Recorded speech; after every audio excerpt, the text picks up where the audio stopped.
நல்ல வேளையாக வாயை திறந்துட்டாரியா.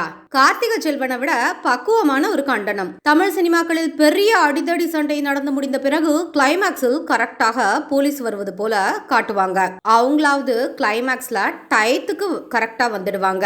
ஆனா நமது லெட்டர் பேட் எதிர்கட்சி தலைவரோ கிளைமேக்ஸ் முடிந்து அடுத்த காட்சிக்கு தான் வருவேன் என்பது போல பொறுமையா தவிழ்ந்து ஊர்ந்து வந்து கொண்டிருக்கிறாரு.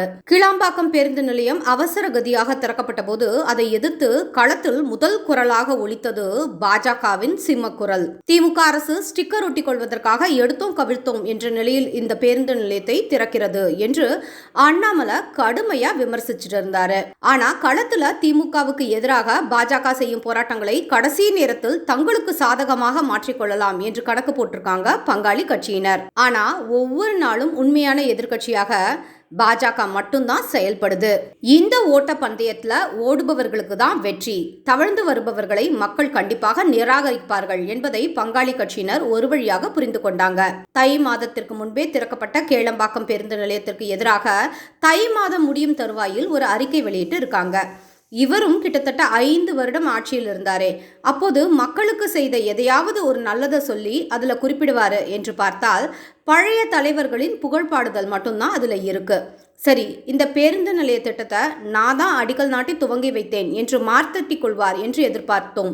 இந்த முட்டாள்தனமான திட்டத்தை தொடங்கி வைத்தது நீங்க தானா என்று மக்கள் கேட்டு விடுவார்கள் என்று உஷாராக அதை மறைச்சு வச்சிட்டாரு. கடைசி வரைக்கும் அடிப்படை வசதிகள் எல்லாம் செய்து முடிக்கும் வரை கோயம்பேட்டில் இருந்தே பேருந்துகள் இயக்கப்பட வேண்டும் என்ற ஒரு வார்த்தையை காணோம். முதல் லைனை தவிர்த்து கண்டனம் என்ற வார்த்தையை தேடி கொண்டிருந்தோம். வெற்றிகரமாக கடைசியில் வலியுறுத்துகிறோம் என்று கூறி ஸ்டாலினை, அதாவது உதயநிதி ஸ்டாலினை பேட்டி எடுத்த கார்த்திக செல்வனை விட பக்குவமான கண்டனங்களை தெரிவிச்சிருக்காரு.